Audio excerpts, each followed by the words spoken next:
Hello and welcome to the second installment of the SPM Summit online event series. This experience exchange for software product managers is brought to you by the ISPMA, the International Software Product Management Association, together with our partner and company member Logi Analytics. Our speaker today is Lior Zadicareo from Startup Vision, and he'll talk about the four phases of the Corona crisis. He'll provide a business perspective and a very encouraging case study to show what software product managers can do to manage through that crisis. Just a little bit of logistics. I'm Barbara Häusl. I'm the host of this webinar today. I'm a member of the SPM Summit Organizing Committee. This webinar has been recorded and we had a Q&A session via chat as part of the webinar, and you'll find that at the end of this recording. And before we get started, a little bit of context about the ISPMA. The ISPMA is a community of practitioners, researchers, and experts, and we are all very interested in software product management and want to help professionalize that and be a resource for product managers. So you are very welcome to become a member of the ISPMA. We have a free entry-level membership, and if you would like more information or potentially register, please feel free to visit us at ispma.org. Now, this online event series is in preparation of our annual conference, and the name of the conference is the Software Product Management Summit. And this year, the summit will take place in September in Frankfurt. So please mark your calendar, September 15 and 16, 2020 in Frankfurt, Germany. And if you would like more information or register, the website is spmsummit.org. And we'll have that as an on-site or physical conference. But in case there would still be travel restrictions, we'll also make part of the program available through online to participate online. Okay, and with that, I'll hand it over to Lior. Thank you. Thank you very much, Barbara. Glad to be here. Thank you for having me. So we want to talk about the Corona crisis. And something has been on basically the top of mind for all of us. Specifically, I want to talk about a company called DynMarket. DynMarket is a young company which is based in New York City. And as you may know, New York City is actually one of the hardest hit by the coronavirus. Actually, there is more per capita fatalities in New York than any other country in the world. And DynMarket has built a marketplace which connects, on the one hand, food producers, high quality local food producers, with restaurants. Okay, so you have DynMarket in the middle as a marketplace. On the one side, we have the food producers, high quality, and the other side there are the restaurants. There are 27,000 restaurants in New York City, which I find amazing, because if you think about it, if you go to one restaurant every day in New York City, it'll take you 74 years to cover all the restaurants in the city. So if you guys are interested, you better start. And Guy Paisley is the CEO and Chief Product Manager, or Chief Product Officer for DynMarket. And a couple of months ago, when everything shut down in an instant, New York City was just shut down, somewhere between the middle and the end of March, and then the whole market basically stopped to exist. So what is a company which is based on getting food into restaurants? What do? I think it's a big challenge. I mean, you could potentially shut down everything, let everyone go, and then just say, well, we'll just wait until it's over. Or you can try to do something else. I think it's just something that I'd like for you to think about. So we'll go back into this later. And what I'd like to do now is you probably can see the poll. I'd like for you to look at this and think from the company or companies that you're familiar with, what is their reaction to the Corona crisis? Is it, no problem, it'll be over soon?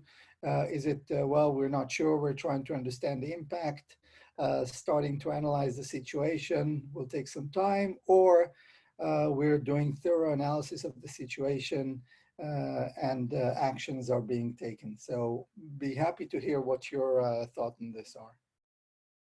So the results are The result is that there's very high uncertainty is the most popular one, and I have to say this is consistent with what we see in the market. So most people, most companies are really in a phase where they try to understand what's happening, or they understand that there is high uncertainty, and they're still in the process of trying to realize the impact.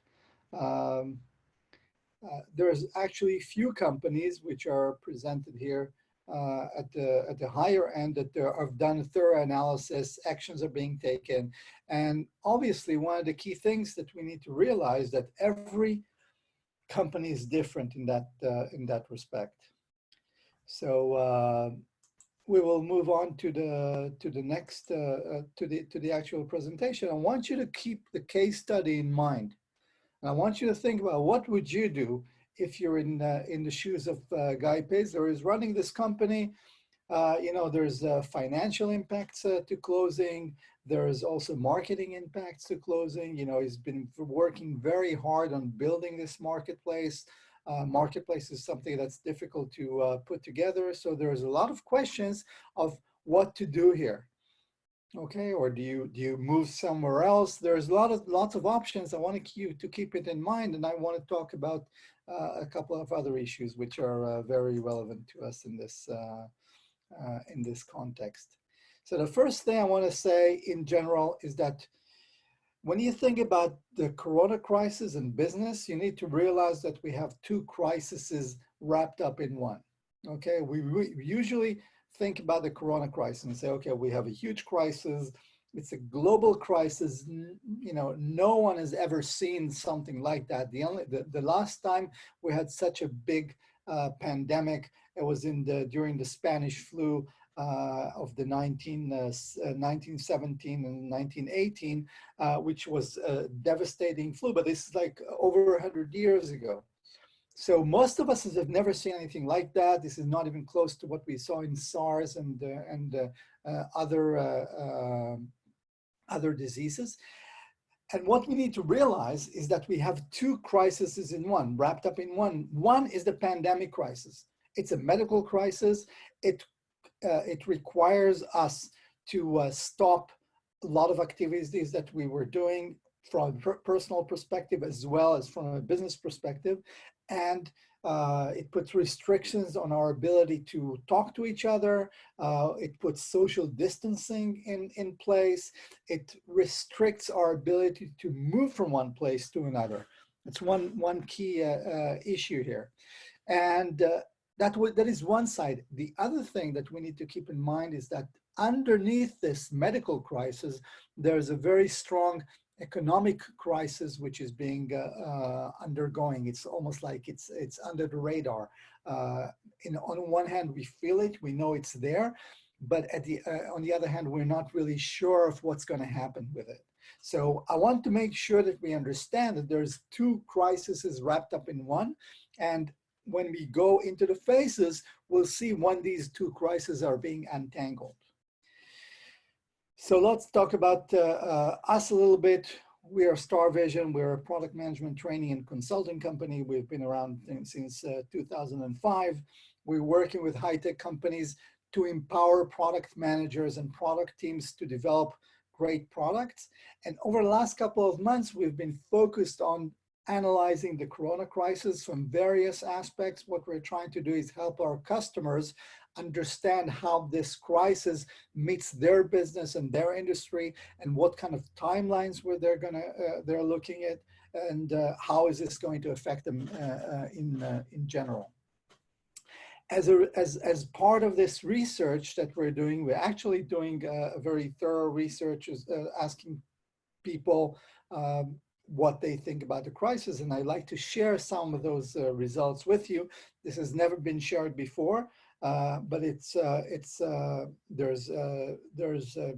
a few dozens of responses here, so it's still work in progress. We need to get to a few hundreds and maybe a few thousands, but I think it gives us an indication of what people think about this crisis. So what we see so far is 80% of the people that we've asked, and these are all product management and technology people, so we're all talking about tech companies. Over 80% of the people think that this crisis will have a long-term impact. Over 50%, which is by far the majority of the people, because most of the people don't know how long this is going to last. But when you look at it, over 50% think that the crisis will last longer, 6 months or longer. Okay, up until 2 years. So this is the range of what people think. Over 65%, so almost everyone, so the vast majority of people are actually changing their product roadmap or considering changing their product roadmap. I think that's a very important point. And over 80% are either changing or considering changing their sales process. A lot of it obviously is a result of the social distancing. And social distancing is more than just let's keep away 6 feet from each other or 2 meters from each other. It's about not being able to travel everywhere you want to. It's about not being very easily. It's not very easy to meet anyone that you want to, like you did before. Marketing events are no longer an option, at least not for now. So all this is changing the sales process, and it's very important to note that. So this is basically about us, about what we do. I'd like to talk about what we are trying to do here today. I want to talk about 4 things. First, I want to talk about the 4 phases. I want to explain the main thing about the timelines associated with the phases. I will talk about what I call a virtual necessity map, which is a very important analytical tool. And then I'll talk about value chain analysis. Okay, so those are the 4 topics that we're going to cover today. So the 4 phases. One of the key things I want to state is that companies need to be proactive about dealing with this crisis. There are some companies which are sort of falling back into a position where they just say, it's too big for us, we'll just sit it out and wait. Or this doesn't have any impact on us. And at this point in time, I'd like to launch the next poll, if you can help me with that, Barbara. And yeah, so how you look at it from your perspective. So I really like to think about it from a personal point of view. How concerned are you personally about the economic implications, not about the medical implications? I'm not talking about that, which can be very grave, and it's a real issue. But I'm trying to understand to what extent are you concerned about the economic implications of the coronavirus crisis? It's very interesting. It seems like we have a very good spread. People are more concerned than not being concerned, but we have basically everyone who is all the way from not being concerned at all until up to people who are very concerned. I can tell you that I think that I would like for the people I talk to be concerned in a proactive way, and this is, I think, what it's all about. I think we are facing some very difficult times from a medical perspective and from an economic perspective. I will share you some of the information that we've been able to collect along the way. But what I'd like to say is that I would like to encourage companies to be proactive about dealing with this crisis, which means you need to analyze it. You need to understand the structure of the crisis, and you need to make a rational decision about how you deal with this crisis. I don't think that you can just sit it out. I mean, very few industries can say, well, this doesn't affect us. And very few people, very few product managers can say, well, my product is not affected by this crisis. And this is specifically true when you think about the economic implications of the crisis. So let's look at the structure of this crisis. I'd like to suggest that this crisis presents us with 4 phases. First, transition into the crisis. Was the first phase. We're well beyond that. We're actually more into phase 2, which is the restricted state, where we have many restrictions. We don't know what's happening and how long they're going to be. And from there, from phase 2, we're going to transition out of the crisis. And then phase 4 is the new normality. Within the new normality, this is one of the key points here, we're actually looking at 2 sub-phases. When we emerge from this crisis, we're going to emerge into some tough economic times. So we'll have some kind of a recession. The second thing that we will emerge to is a new normality post-recession.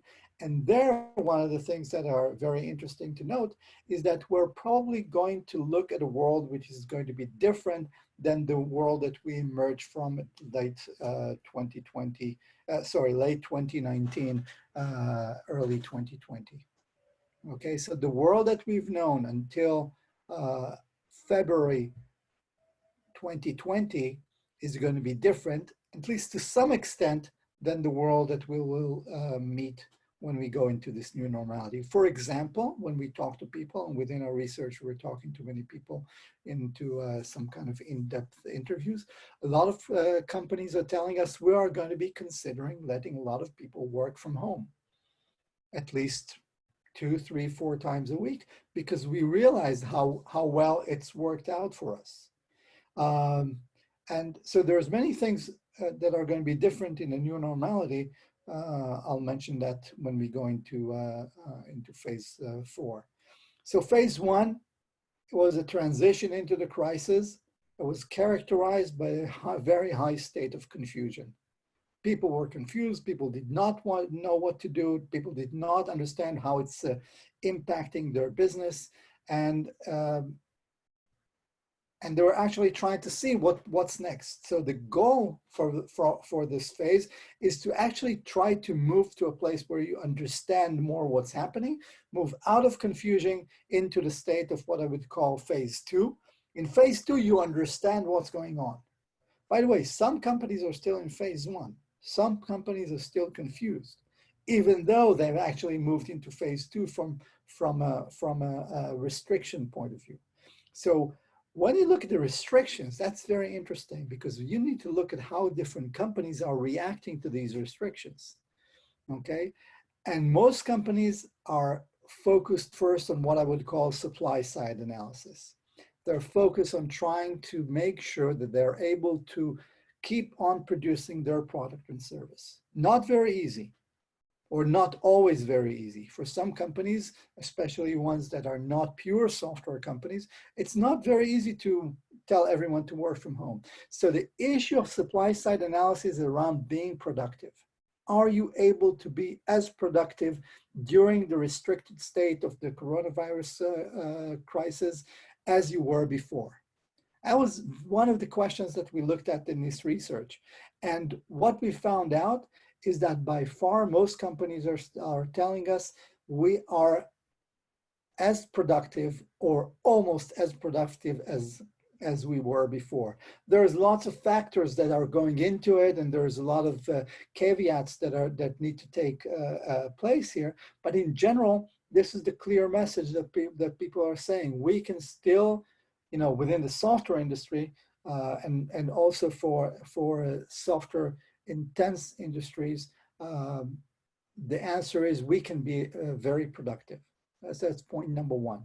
However, the real challenge is moving from focusing on our own productivity to focusing on the demand side analysis. So supply side analysis is about, can we keep on supplying our products?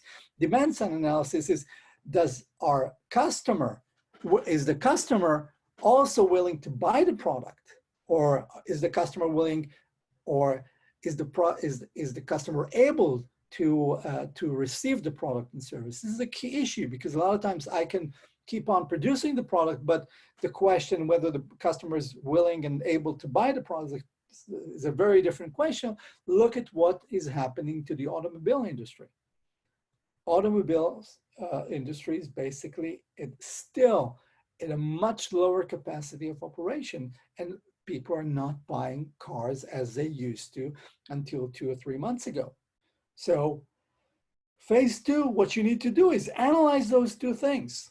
Analyze the restrictions, see how they impact your supply side, analyze your market, look at the demand side, understand where you are. So the key things about understanding these phases is, first, understanding how the impact is. Phase three is against transitioning out. One key thing about this is that the transitioning out is going to be a lot slower than the transitioning into this crisis. And if we have repeats, so if there's going to be a second wave or a third wave of the virus, we're going to see ourselves going back into phase two and then back into phase three. So this switching of back and forth between phase two and phase three can be very confusing, and I think that we need to be ready for it.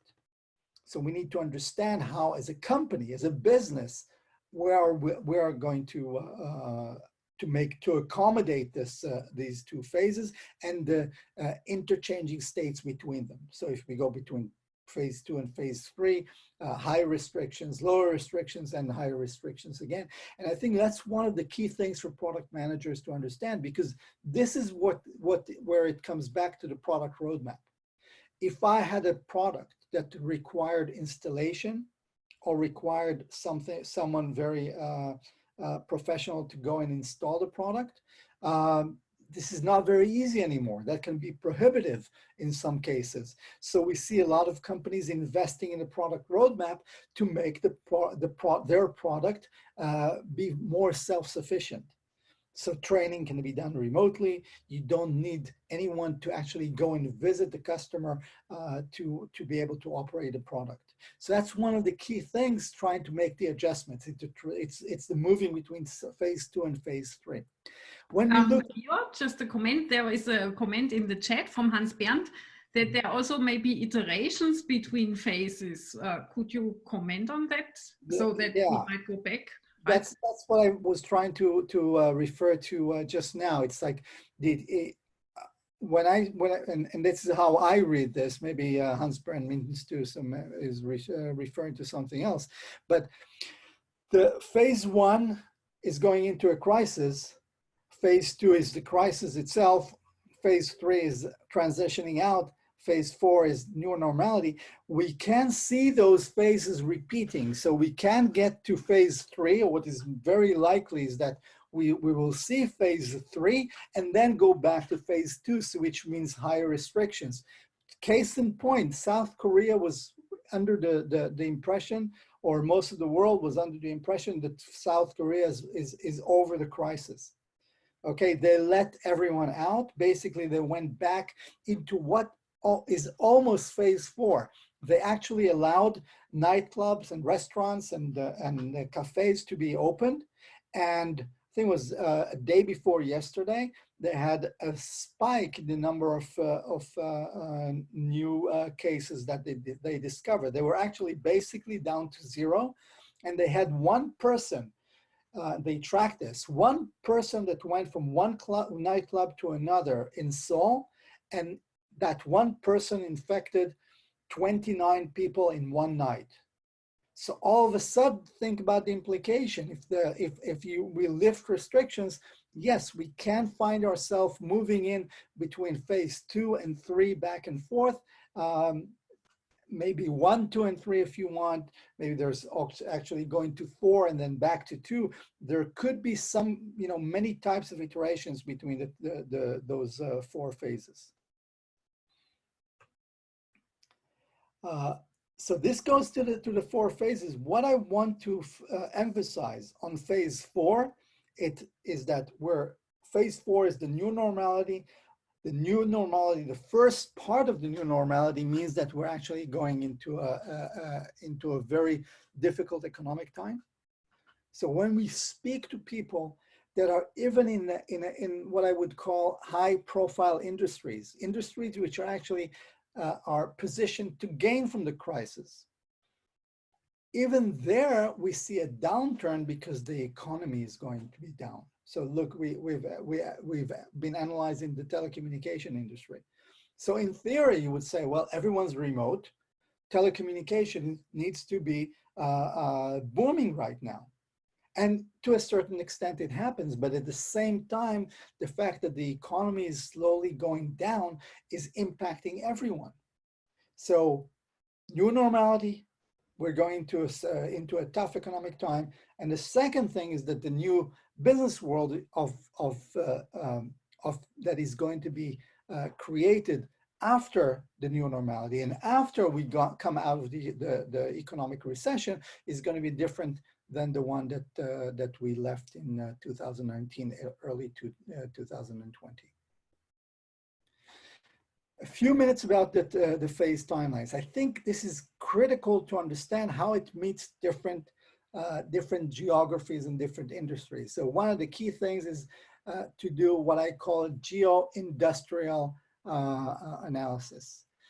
And one of the key things for companies to do at this stage is actually look at what's happening in the world, look at the geography they're focused on, look at the industry they're focused on, and see what it means for them to be in this geography and this industry. So the whole analysis that a company does should be in context of what geography and what industry they're looking at. What we are trying to do is look at different countries, different geographies, and try to see what are the emerging patterns between similar countries. So we feel we can analyze the different phases and assign to them timelines if we compare different geographies. So for example, this is a fatality rate, daily fatalities in Italy. Italy was one of the hard hit countries with Corona.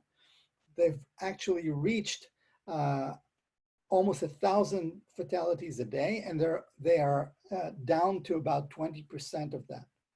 Okay, so now they're down to just under 200 fatalities per day.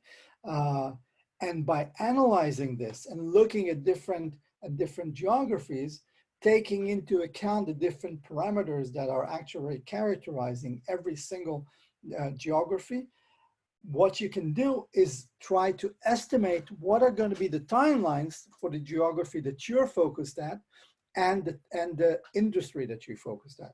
So you look at what's happening in the medical world, in what state the pandemic is in, and from there you derive what is going to be the timelines for lifting restrictions. So this is the daily fatality rate in Italy. This is the weekly fatality rate. It's just a smoother curve because this is actually a moving week, just different way to analyze the data. But the key things I want to emphasize here is data is so important here. You can get so many insights and so much information from analyzing the data that I think every product manager needs to look at the data in their target market and try to assess how it impacts their product. And when you assess when you make this assessment, you need to realize that different industries, this is the industry type of this geo-industrial analysis, different industries will meet different timelines. So essentially the first industries that we saw, like if you look at supermarkets, they've been operating almost the whole time. So if you're a supermarket owner, either you are not very impacted or you had limited impact on what you sold. So if you're, depending on what kind of goods you sell in your supermarket, but the basic goods are still being consumed. Medicine is being consumed. So there are certain things that had been impacted to a very small extent. Other things, so this is T0. T1, there's more things which are going to be open. So if you want to talk about barber shops or cosmetics or computer shops or any kind of hardware stores were opened between T0 and T1. T2 actually includes restaurants.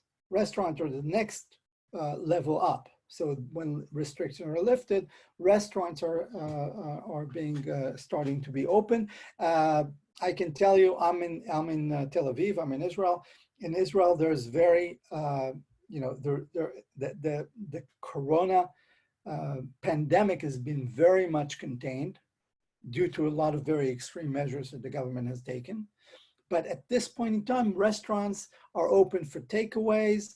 Some restaurants, whether it's, I'm not sure to what extent it's actually by the book, but some restaurants actually have, chairs outside and tables outside. So you do a takeaway, but then you step out and you sit outside of the restaurant. So it's very kind of, it's another way of lifting restrictions. At a certain point, we're going to actually see sports event and entertainment and large crowds gathering, and it will happen. However, the difference between T0 and T3 can be very long. So before we see football game, before we see the European Championship coming back into a large crowd stadiums, I think that could take a much longer time. Probably when we have either a vaccine or some kind of effective treatment to the virus. So this is the second. We talked about the phases and we talked about the timelines, which I think is very important. I want to talk about what I call the virtual necessity curve, and this is just an analysis tool that we've built. It basically says we have a mid-hierarchy dimension on one hand. So if you like a derivative or a transformation of the Maslow hierarchy of needs, the essence here is to what extent do you think your product is a must for your customer or a nice to have? The second dimension is what I call virtual physical dimension, which means to what extent is your product or service needs to be physically delivered to the customer, or can it be delivered over distance or in a virtual way? Looking at this, we built this map. Those are the two dimensions. We've built this map. Basically, left side of the x-axis is nice to have.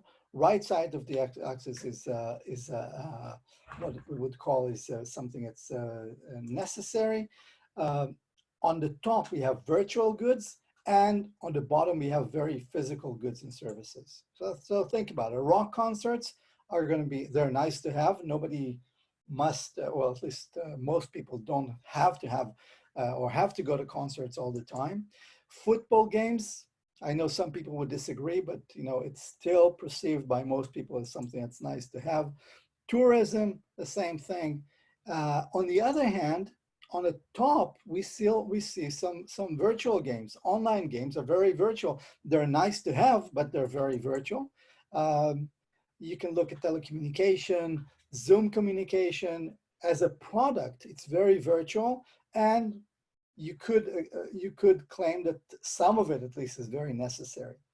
But again, I think that we can place these types of products all across the board, and then food and clothes are going to be on the lower right corner. They're physical, but they're necessary. When we look at this, we basically can draw some very distinct areas here. And this is where you need to do as a product manager. As a product manager, you want to find out where your product is and what you need to do about it. In general, this is the death zone. Very difficult in the near future to see a product that goes into the nice to have physical area. Okay, so football games, tourism, international travel, flights, that's what I would call a death zone. And this is what I would call fairly generally a safe zone.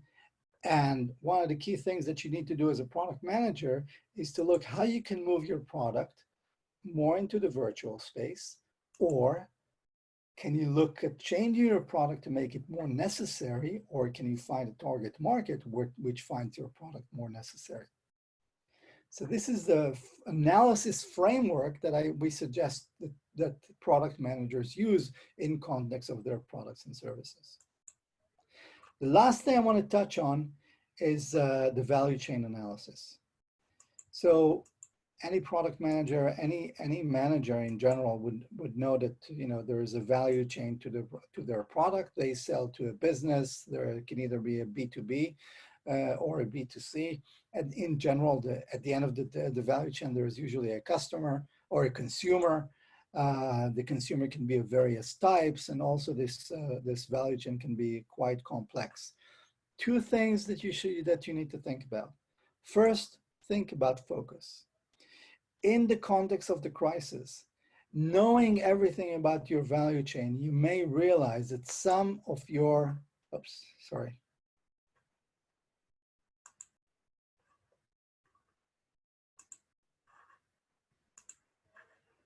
I must have pressed the wrong thing.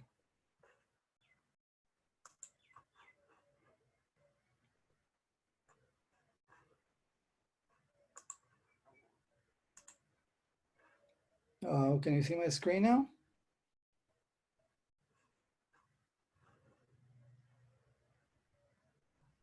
Yes, Lior, it's sharing again. Okay, sorry about that. So you need to think about how you focus. So not every consumer is the same. Not every business is the same. And one of the analysis that you need to do is see where you want to focus and go there. So in terms of the crisis, you may find out that some consumers are, like we said before, are more likely to find your product necessary, in which case you need to build your product roadmap to focus on that kind of target market. The second analysis that we need to do is very relevant to the case study we presented before. So basically, going back to Market and Guy, who's trying to solve the problem, we see a value chain where Market is actually a business that is in the middle of the value chain between two businesses. But what happened is that the value chain has been broken by the crisis. So the coronavirus crisis actually broke the value chain. So it went from people who produce goods for restaurants, so people who grow vegetables or fruit, or they have boats and they go and fish and get fish or whatever. That's the first part of the business. Then you go into Market, or actually create the marketplace. Then you go to restaurants, and then they go to consumer. But what you can do from the perspective of Market is you can actually go directly or mediate directly from the business to the consumer. And this is actually what they've been doing. They've been skipping the missing value chain. They overtook the restaurants, and they found out there's people. I'm going back to the case study now. As you see, this was the original plan for Market. It's the one-stop hospitality marketplace. When you say hospitality, it's restaurants, hotels, caterings, all kinds of food delivery, providing services. But what they did now is they actually moved and said, build for wholesale, but now available for consumer for home delivery. So they looked for a niche of consumers that are now not able to go to restaurants, but they still want to have high quality food based on high quality produce. And what they did is they built it to be delivered directly from the producer of the goods directly to the home of the customer, of the actual consumer.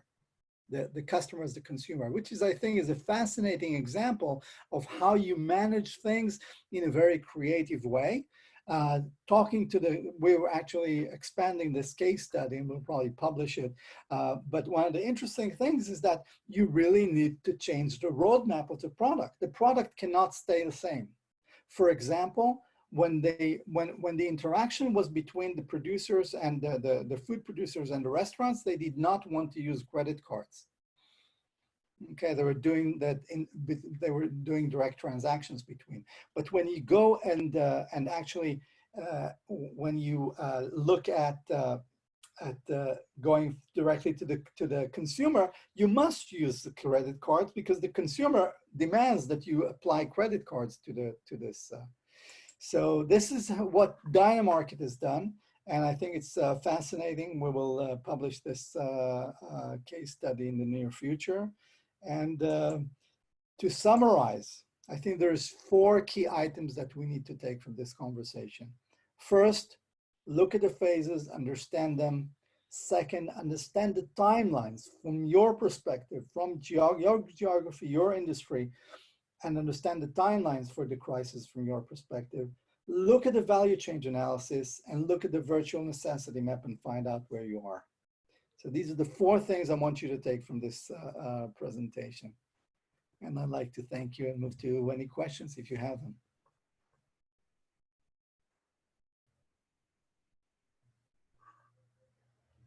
I can't hear you, Barbara. I'm so sorry. Thank you very much, Lior. And yeah, that would be the Q&A section here. If you have any comments from your side, not just questions or questions, we'd love to hear from you in the chat. And yeah.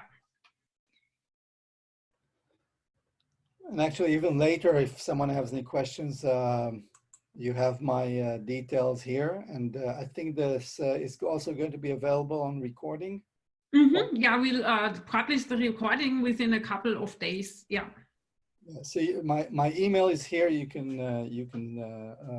send me an email if you need more information, or if you want to get the results of the research or the case study that we'll be publishing. We'll be happy to do that.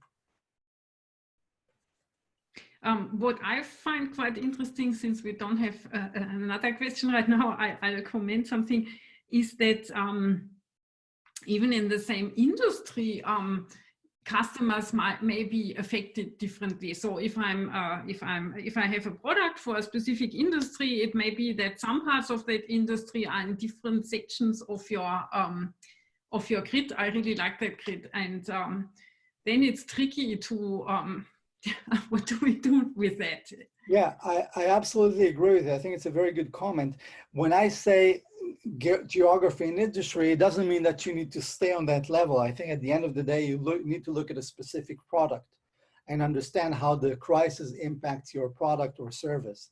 So you need to go sometimes into a much more of a granular level to if you go to like a specific, maybe your product has specific characteristics which are either more difficult to deal with during the crisis or easier to deal with during the crisis. So we actually see very similar products which can be differentiated now much more during the crisis than they have before.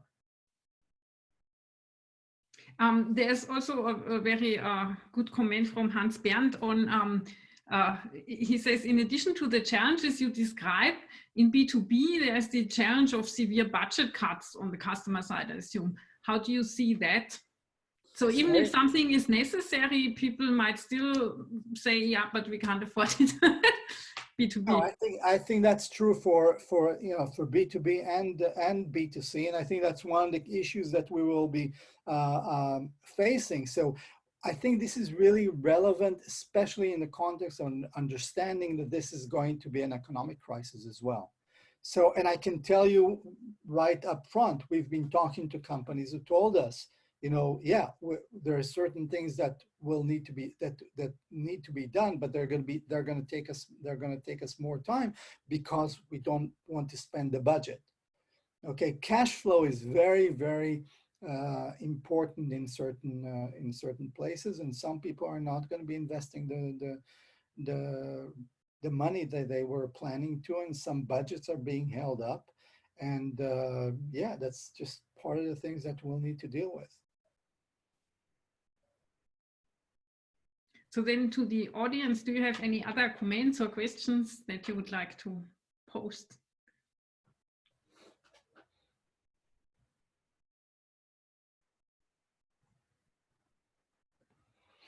So if we don't have anything else, as Lior said, he'll be glad if you want to get in touch with him directly. Here's his email. You are also on LinkedIn, right?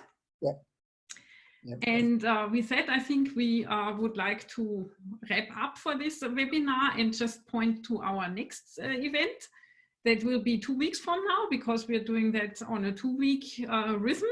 And the next one is an experience report from ISPMA fellow Sasha Reis, and he'll talk about remote release planning, also really in a very large environment, doing a release planning process completely remote with really a very large group of stakeholders. And that's an experience report, how they did that and how it worked and what didn't work perhaps also. Yeah, and that will be our next topic 2 weeks from now on May 28 at the same time. And registration is again on the online events page of our SPM Summit Conference webpage. Okay, with that, we'd like to wrap it up. As Lior mentioned, the recording will be made available on our website as well. It will take a couple of days, but then we'll have it. And yeah, thank you very much for your interest. And we hope to see you soon in one of the future online events, or perhaps in our conference in September. Thank you. Bye-bye, everyone. Bye. Thanks, everyone.